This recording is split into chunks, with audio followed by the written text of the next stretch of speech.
Leo, hello. Amanda here. It's been a while. It's good to see you. We're going to look at your shapeshift today, the shape you're shifting out of, the shape you're shifting into, what that shapeshift looks and feels like. First, we're going to start by pulling an inspiration image or two, as it might be. Oh my.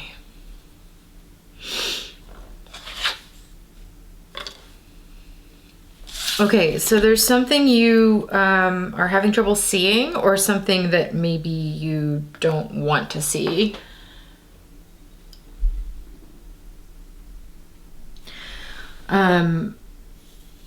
We've got this image of, that's what I had that reaction to, because we've got some animals caged up here. I think they're maybe sheep or lambs.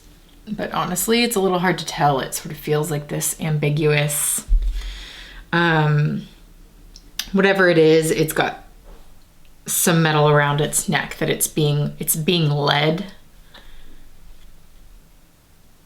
by something other than its own will, is what it feels like. And I don't know if you can see this, but it's so close to the camera that it's out of focus and it's actually pretty blurry. There's something that maybe you're so close to that you can't see clearly, and then coupled with this image here, many, many layers of hands over the eyes. There's something that might be a little difficult to see that's here in this energy. Interesting. Bottom of the deck has the other half. Bottom of the deck has the other half. So I'm gonna put that on the table as well. Is there something about the use of your own willpower, or maybe like a sense of disempowerment that you're carrying with you at this time, that you are sort of blinded to, or not able to see, or not wanting to see?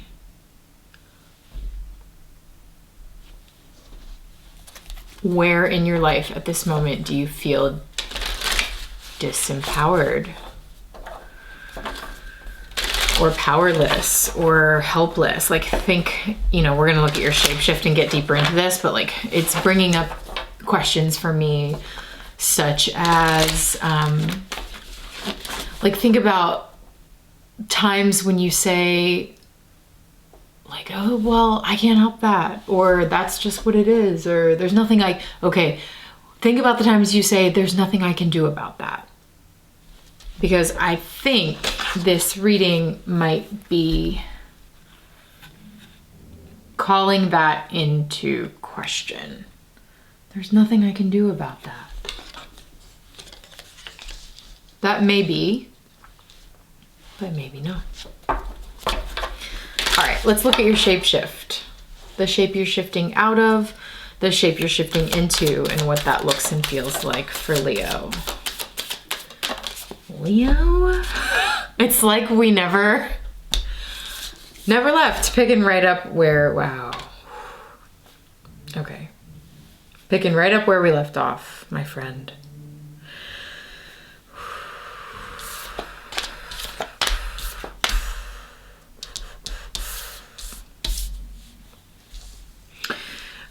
How does this want to go?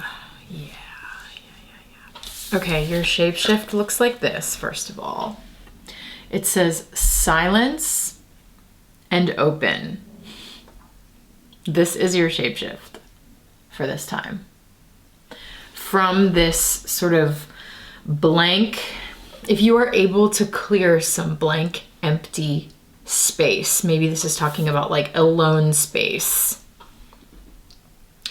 getting some distance from whatever it is that you've been going through, something could open up for you. And it's specifically in the way you are thinking, because we've got the third eye opening here. It's like your mind will open to a new perspective. Holy crap, check it out. once again, the eyes are covered here because it's not something that you can necessarily see with your eyes. I can feel it as like a mentality shift, or like the mind needs to open to a different possibility, or like open your mind to the fact that there are more possibilities available to you, or you have more power than you are acknowledging, or maybe than you want to acknowledge. The card in the center that is showing us what that shapeshift looks and feels like is nurture.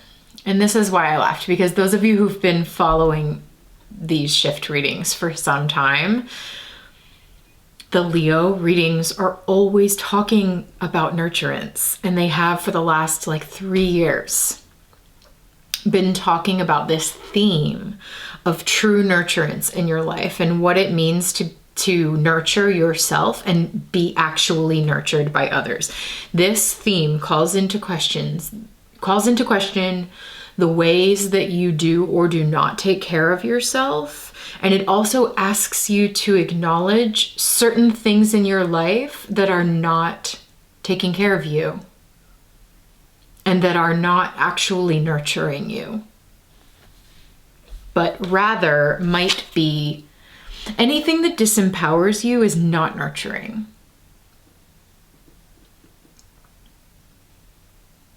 There's like a drop in my left eye when I said that. I think that's like this energy here, like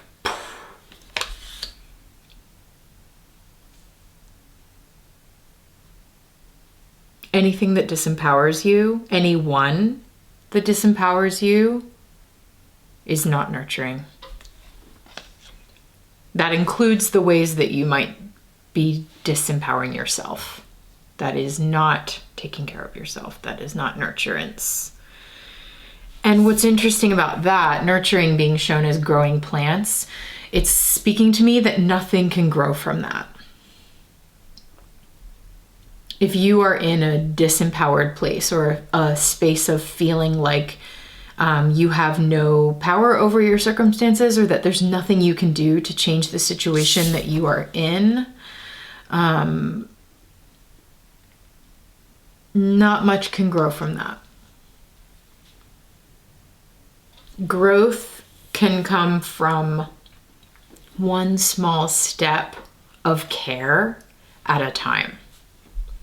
Yeah, you can't grow a rose overnight, but you can start by watering it every day.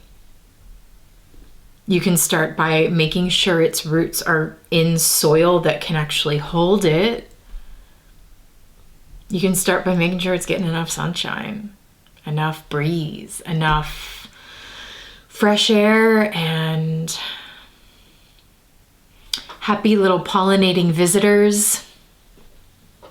Anyway, I wonder if this is talking about your environment a little bit as well. Okay. Yeah, Leo, this is good. I mean, I like that, again, part of the silence might be asking you to acknowledge some space. Like, one of the ways you nurture yourself is acknowledging your needs, and maybe right now you have some need for silence or space, or just to like take some time to be able to hear yourself and to hear what is true. It's like in the silence, something opens up and something will begin to speak to you. Take some space from relationships, take some space from work if you can, like whatever it is that's sort of like creating a lot of, I don't know, whatever it is that's taking so much focus off of yourself, whatever it is that's allowing you to keep going through life like this.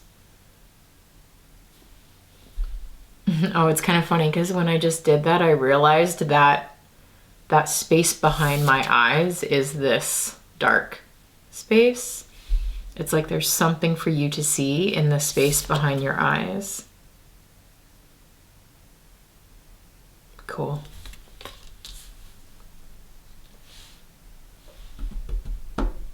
And I think it's about really the kind of care that you're ready to receive and give to yourself, to others, because you're ready to grow. You know, when you need care like that, it means you're ready to start sprouting. You're ready to start growing in a new way. Okay, let's get into it. That was the Poesis Oracle, by the way. I'm gonna go to the Dark Exact Tarot.